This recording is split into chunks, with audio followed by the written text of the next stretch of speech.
Hi, everyone, and welcome back to our channel. I'm Belinda Ellsworth, and today we are going to be talking about health goals. So we are continuing our series on the 5 pillars and areas of your life in which you need to set goals, and today is on health. Now, I am a big proponent of setting goals in many different areas of your life. As we've already talked about, there's 5 pillars. And why is that? It is because you want to be more well balanced. And even though I didn't start with the health goals, I really do feel like that this is one of the most important. Now, have I always adhered to this? Have I always followed my own advice? I'm going to say to you, no, I have not. I have been periods of time where I'm just a workaholic and I had no time.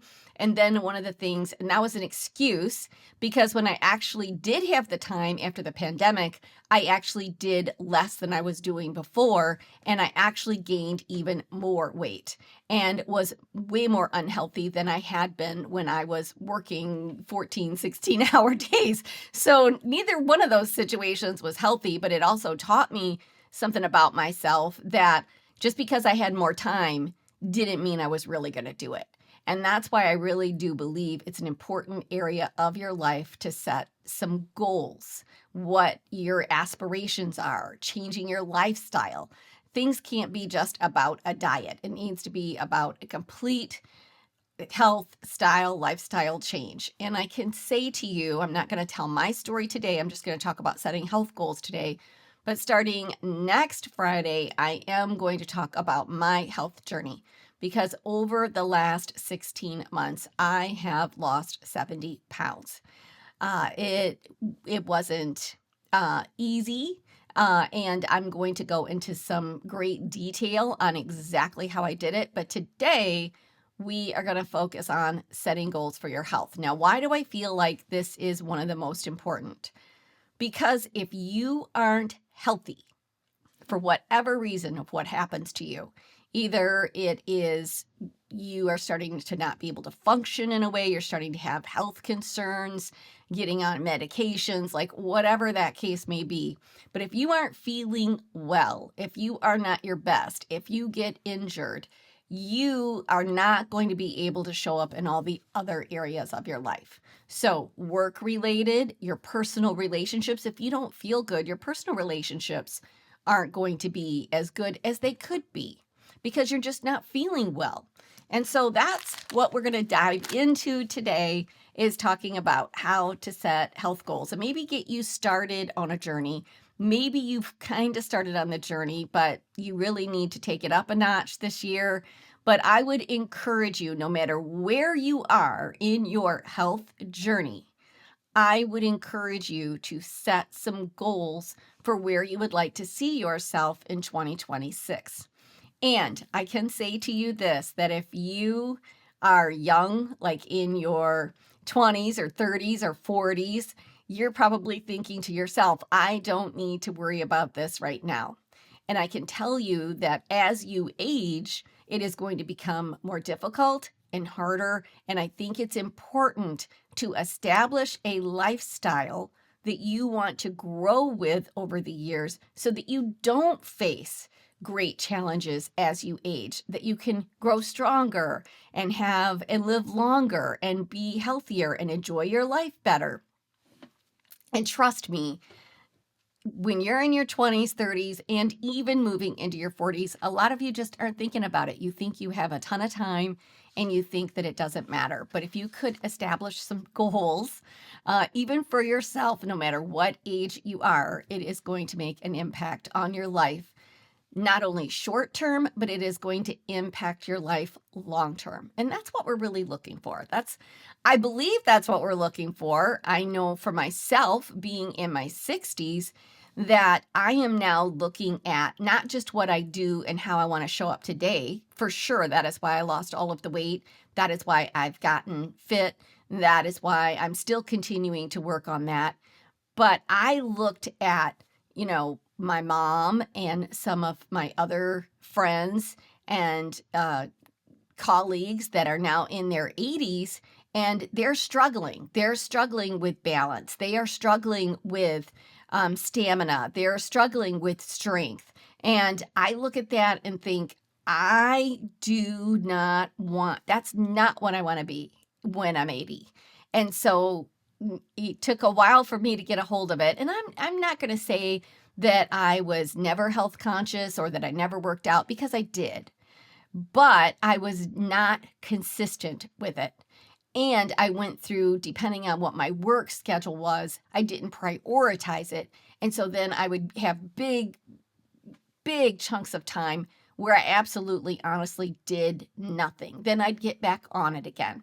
So it wasn't that I never did anything. So if you're sitting here thinking, oh, well, if you do nothing, no, I did. And I walked a lot. Even throughout gaining all the weight that I gained, I was still walking, but that wasn't enough. It was not enough and I wasn't consistent enough with it. So consistency is key. And we're going to have a great series come up very, very shortly called The 4 Pillars of Success. So I really hope that you will subscribe to the channel so that you can find out all the great things that we're going to be doing, because we're going to be doing a lot of different series and we're going to be breaking those up into different days. So I'm really excited that you're here. I hope that you will take what I'm talking about today and heed the advice and say, okay, I do need to set some goals for 2026 in regards to my health. So basically, in being healthy, there are 3 different areas, 3 key areas of which you want to focus on. And I think that this is where sometimes people there's basically 2 key areas. Let me back that up. There's 2 key areas, and then there's sort of like different areas within, sub areas within each of these 2 categories. There's nutrition, and then there is fitness. Those are the 2 main core categories.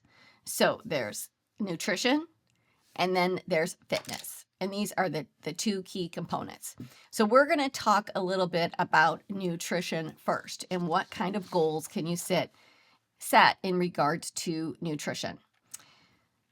So the first thing, there's going to be 2 components to this. One is the foods that you want to eat and to add into your diet. And the other is going to be the food that you want to take out of your diet.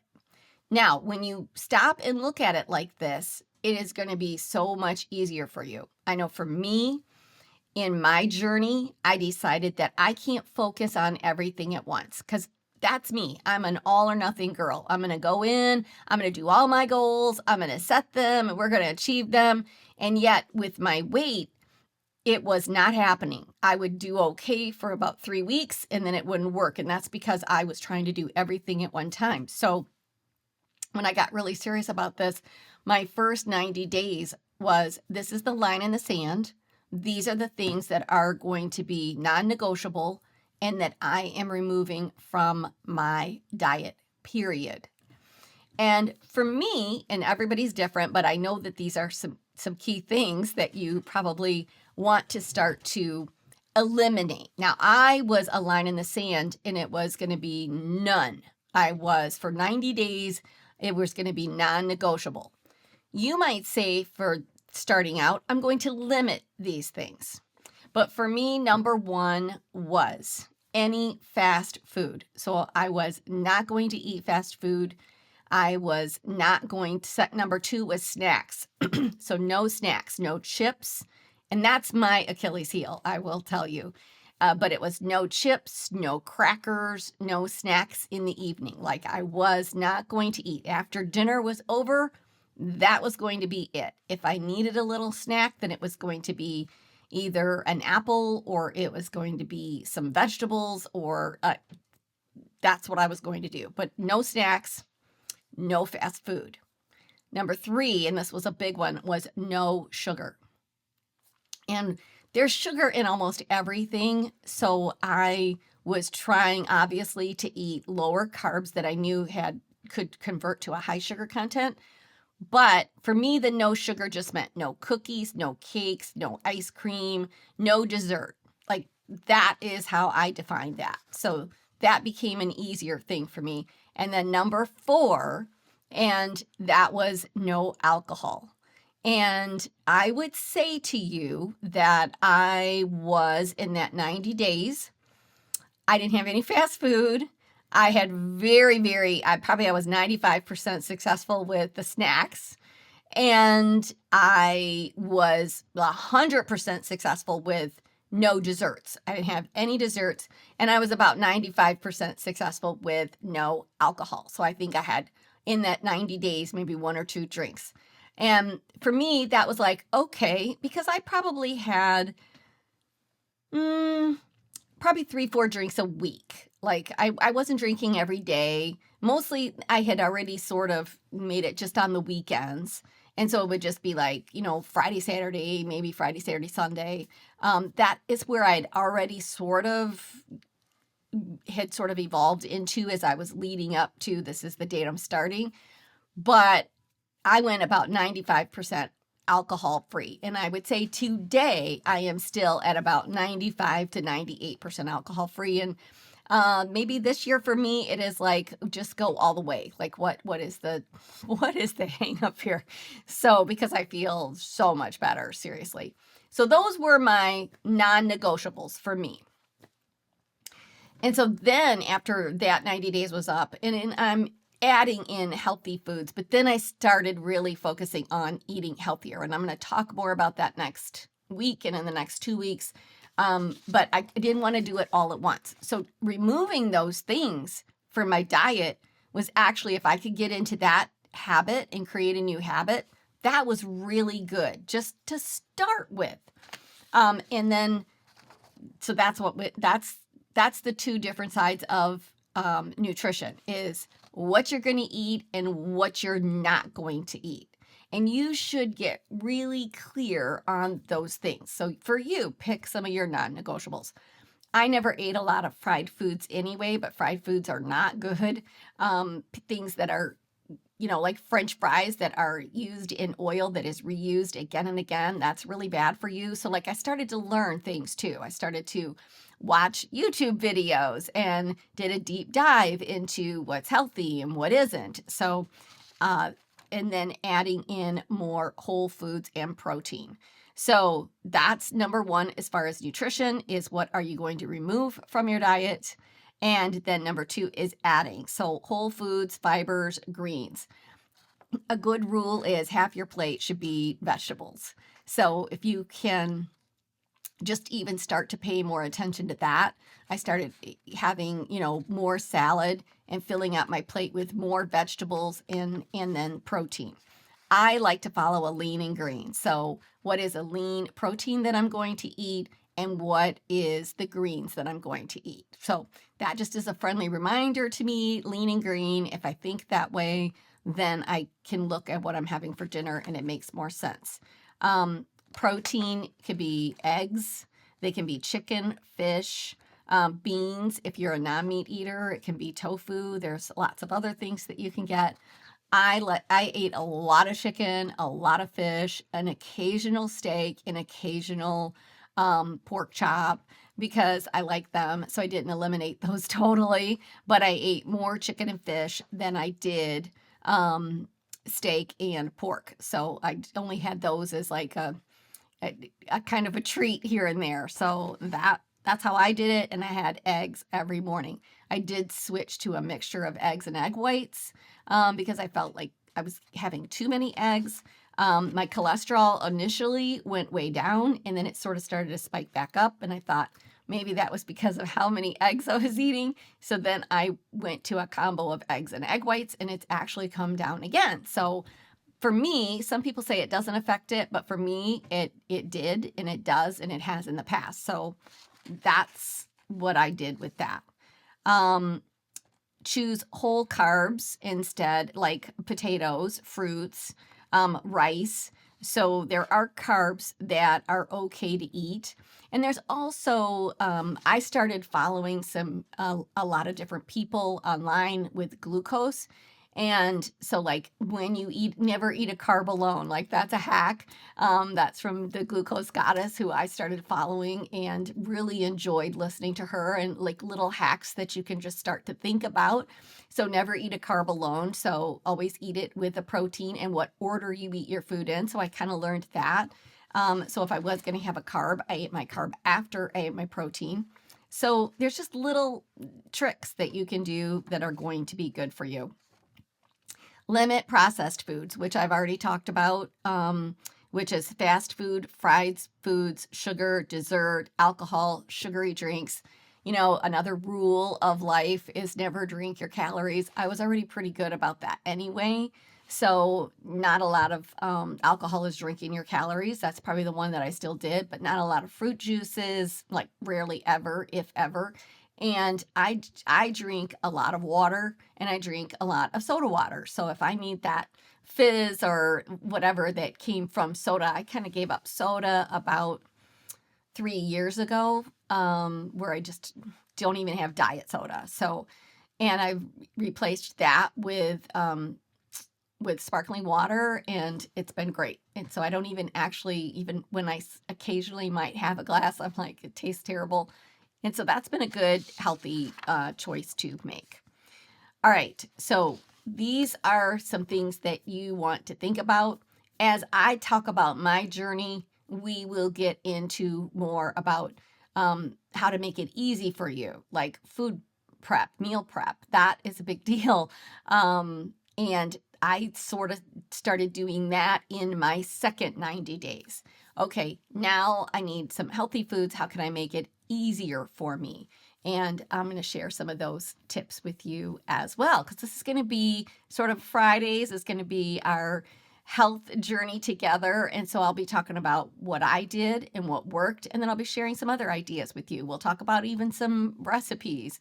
We'll talk definitely about shortcuts to food preparation that just makes it easier for you, because there are things most of the time, at least for me, I'm going to speak for myself because I know this is not everybody, but I talk to a lot of friends who say the same thing. Most of the time, for me, I would eat unhealthy when I was in a hurry, when I did not have time to make something, when I was starving and I hadn't eaten because I'd been up in my office working for hours, and then I run downstairs and the easiest thing to grab was chips or crackers with some cheese or like any of that. Like, and so I had to make it easier for me to grab healthy snacks that were already cut up. That were already in smaller containers, so I could just grab a little small container and bring up to my desk. So of cucumbers or carrots or whatever the case is. So you have to help yourself in making it easier for yourself. The second piece to this is fitness, and we're going to break this into three different categories. But for fitness, there is mobility and balance. So stretching, that is a big piece. You want to continue to have mobility, and you want to have good balance as you age. This is going to become important. If you're younger right now, you're probably thinking it isn't, but if you can start establishing some of this stuff now, stretching is really important if you are working out so that you don't get injury. So we should be stretching. Stretching and mobility, balance things should be just part of our routine. That's one of the pillars. The second pillar, of course, is cardio. And cardio can be a variety of things. Cardio can be, cardio can be a bike. Cardio can be walking. Cardio can be running. A row machine. I love a good row machine. Like, absolutely. It's because it works out all parts of your body. It could be one of the things that I started doing was rebounding on a mini trampoline. So just doing that in my living room, and I just put on some fun playlist like dance music, and it makes the 30 minutes go by really, really super fast. So you should be planning some kind of cardio in your day, so that you can get moving. And then the fourth category is strength training. And I would say that this is the one that I probably over the years did the absolute least to none of, like seriously. And this has been the game changer for me because it's something I never really did a lot of ever, any kind of weight training ever. And so I started after about 6 months into my journey. I went to a weight training class and I was super intimidated. And I went and I was like, oh my gosh. And I got better. And now I can't imagine not doing it. So I go to this weight training class 2 to 3 times a week, but I also do things in my house on the off weeks. And so in strength training, there's actually weights, but then there's also isometrics. And I kind of have fallen in love with those. So using your own body weight. So if you don't have equipment or you can't afford to go to the gym, there are so many things that you can do in your living room. And that is what I do. And so I've got a little routine every day. So these are kind of 3 areas of your life. So stretching, mobility, that includes balance. Then you've got weight training or strength training, we'll call it that. And then we've got cardio. So those are sort of 3 different areas that you want to focus on for some type of fitness. Now, for me, and what I've really encouraged other people to do is, and you can do just 30 minutes in a day. I mean, like if that's what you want to do, but like I try to do 30 minutes of each. So can I dedicate out of a 16-hour day, can I dedicate an hour and a half of my time? Think about that. 16 waking hours. Can you dedicate an hour and a half? And it doesn't have to be a straight hour and a half. I think that's where some of you get hung up. I don't have an hour and a half. Well, you've got a half hour in the morning. You could do some stretches. You've got a half hour somewhere during your day. You could do your cardio, and you've got a half hour sometime during your day that you could do some weight training with some dumbbells or your isometrics. So I have different dumbbells that I do for arms, and then, legs, like squats with weights. But then I also I try to do my isometrics in a day. Wall sits, planks, hanging, glute bridge, squat, like a sitting squat. So these are just some of the things, and I'll again talk a little bit more about my routine as I get into this. But you can do 30 minutes. You can. Everybody could. And that's how I have sort of disciplined myself is, all right, I need to get my 30 minutes of this in. Then if I'm busy and doing something else, then I come back and say, okay, 30 minutes now, I'm focusing on this. And now 30 minutes later, and sometimes I do it in the morning and then around 3 o'clock. And then I do it in the evening. I sometimes do my weights even when I'm watching TV sometimes. Like there's just, if you want to, you will find the time. And if you don't want to, you will find excuses. That's how life goes with absolutely anything. If you really want to do it, you will find the time. And if you don't want to do it, you will find excuses. That's how it goes in life, my friends, with almost anything that you do. All right, so we've kind of broken down the 2 main categories, which is your nutrition, and now we've talked about fitness, so the 3 different areas with that. But then there's also personal care. So this is part of your health goal as well. Personal care and stress management. I would say to you that one of the reasons that I gained as much weight as I did and that I couldn't get it off no matter what I did was the stress levels were so incredibly high. And so I had to learn how to eliminate that stress so that I could then have a better journey with my health routine. So it's part of it. And if you just ignore that, it is not going to work for you as well. So here are some different things you can do for personal care, and that is hydration. So basically the rule of thumb is you should be drinking half of your weight in water every day.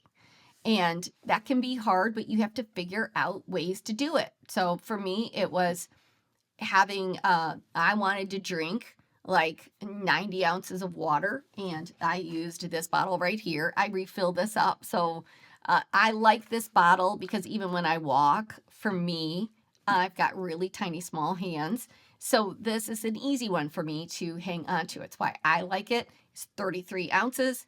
And so if I drank 3 of those in a day, then I knew I had my water intake.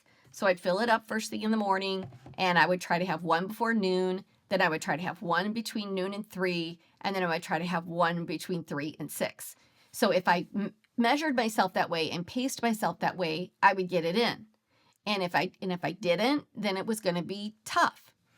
So then as you are losing weight, you should still have at least 64 ounces of water. So 8 ounces, 8 ounces of water. So 64 ounces in a day, no matter what your weight. So half of your weight in water, or then 64 ounces. So that's what I'm doing now, which is easy because now I only have to do 2 of these.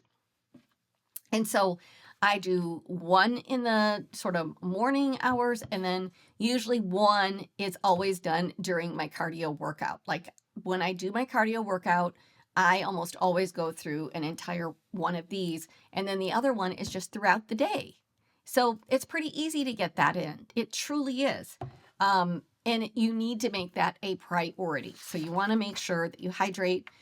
Dehydration causes so many problems, especially as people age. For older people, probably a I don't want to say half, but a lot of their problems, dizziness and a lot of other problems, could be solved if they just were hydrated. And the older you get, the harder it seems for people to stay hydrated.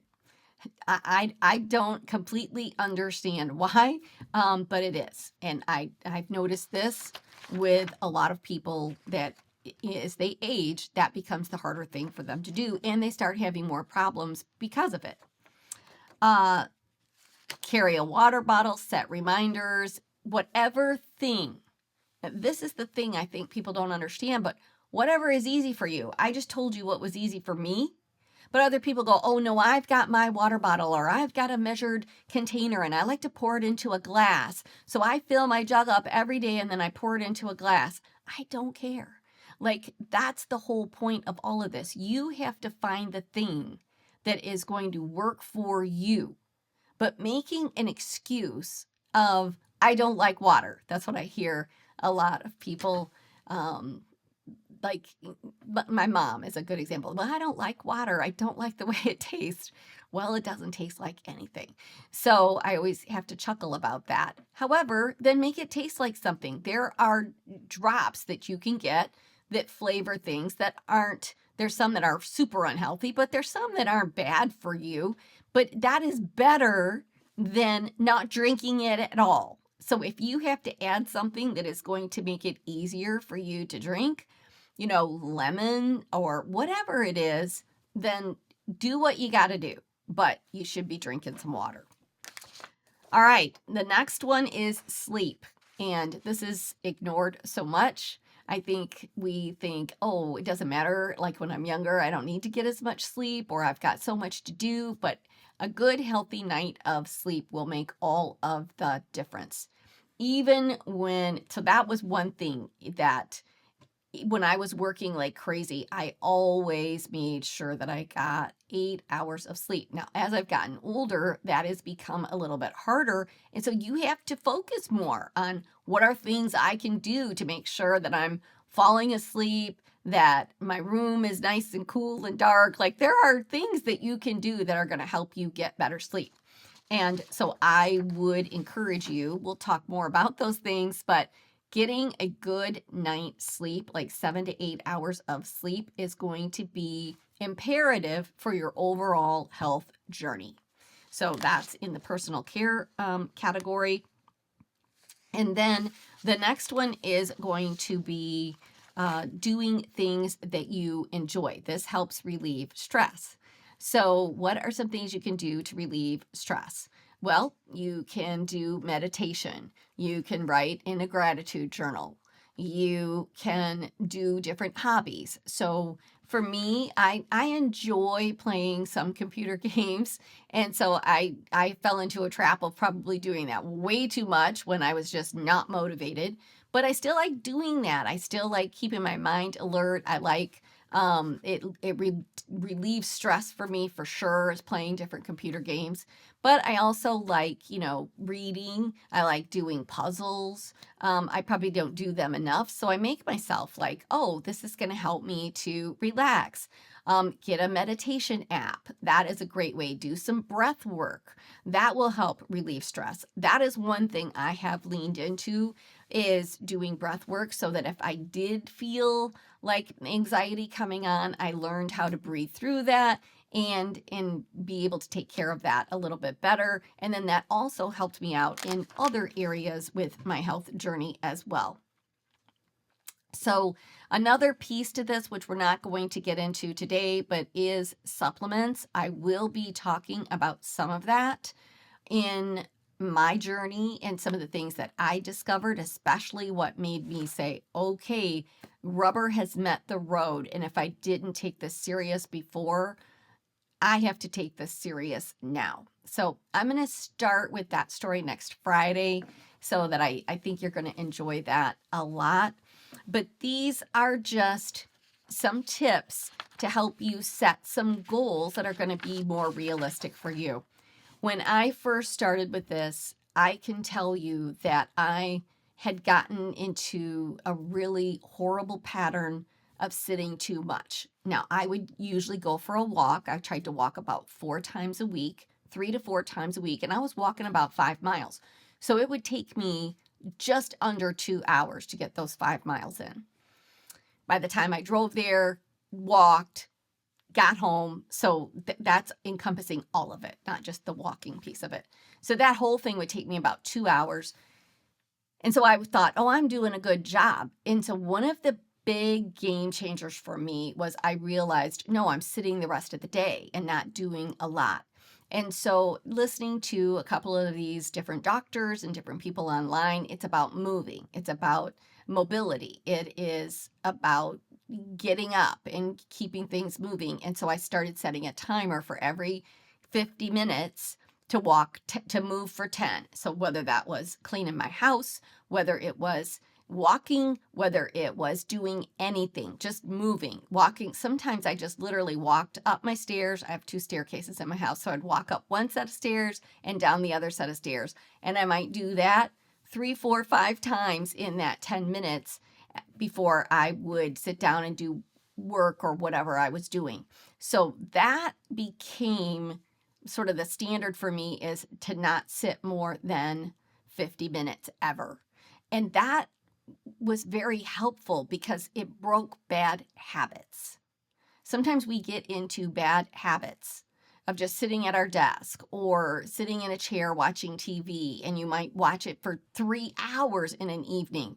Well, you got to get up and move. And so now I'm really good about doing that on a fairly regular basis. So that was another big thing that I changed that I think is important to share in this whole health journey. Some other tips is write it down. So you have to have an action plan or a checklist. I started writing in a journal. And so every single day I would put my weight in there. I might sometimes put what I ate or didn't, because you should be sort of tracking. I put all of what my cardio was for the day, what my strength training was for the day. So I literally in my journal put cardio, strength, and stretching. And so then I could just write those in and check those off. And so by doing that every day, it was good for me to see my improvements. It was good to see that I did it. If I had days where I didn't do it, I could see that too. But I started doing it every day, and that became the habit, was to enter into this journal. That probably, as much as anything, helped me to succeed. So write it down, get a checklist, whatever it is going to take. Track your progress. What gets tracked sees growth. That's a quote I've said forever. And I believe this with everything, with your business, with your health, with anything that you do. What gets tracked sees growth. So if you're not tracking anything, you in your brain think all kinds of things. You can think you're doing a good job or I'm eating well.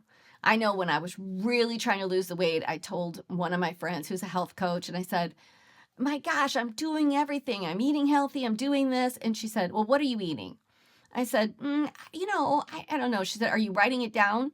I said, no. She's like, Belinda, come on. You have anybody I know, you know that you have to track things. I was like, I know. So she said, okay, I want you to do this for me for 2 weeks. I want you to track everything that you put in your mouth, and then we're going to discuss it. I said, okay.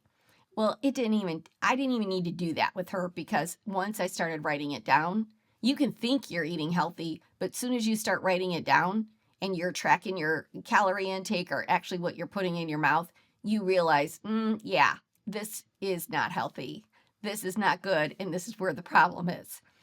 I have told people the same thing with time. People tell me, I don't have enough time. And I'm like, track for 7 days everything that you do in a whole day, in a 24-hour period, including your sleep. And suddenly you are going to see where you waste time.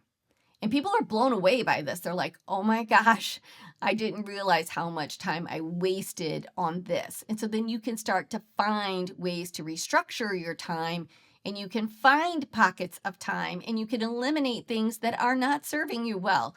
So what gets tracked sees growth. That is the main piece of advice I'm going to give you with everything that we're going to talk about every single day on this channel. So thank you so much for tuning in today. We are going to really dive into some more of this with the health. The one thing that I want to really, really encourage you in setting these goals is going back to what a SMART goal is, right? But be realistic. If you can't keep something up, then don't start with that. Start with what is realistic for you. That's why I did habit stacking this time for my health goals instead of going all in with everything at the beginning. So first was eliminating foods, then it was adding healthy foods. The only exercise that I did in the very beginning was walking. Then I started increasing my other cardio, and I added weight training. And so then I got very disciplined in the 3 different areas. So like I said, it has been 16, almost 17 months now that I've been on this. And for me, it's about maintenance now. It isn't about losing any more weight. I certainly don't need to, but I want to continue this lifestyle that I have started. I do not want to go back to my old habits. And that's an important piece of it. So learning to stack your habits, create new habits, eliminate bad habits. Habits are something that can be good or bad. Focus can be good or bad. Whatever you focus on, you will get. And we have a whole section on that coming up with these 4 pillars on focus and commitment and consistency and organization. You're going to love it. I can't wait to dive into that with you for sure. So once again, thanks for joining me here on this channel. Please hit subscribe so that you don't miss any of the great episodes that we have coming up. Make sure that you like it. If you heard something today that you liked, it really is helpful for us if you hitting that like button. And most of all, if you have someone in your life that you think could benefit from this today. And I'm sure there is someone that comes to mind. It might be your mom, it might be a sister, it could be your best friend, it could be your spouse. But if there's someone that you think could benefit from this today, hit share and share this video with them. I would appreciate that so much. It goes a long way in helping us really establish this channel. This is kind of a new thing for me. This hasn't been a platform that I have spent a lot of time on, and I'm really leaning into it, and I would really love your help in growing it. So thank you once again, and until next time, we'll see ya. Bye.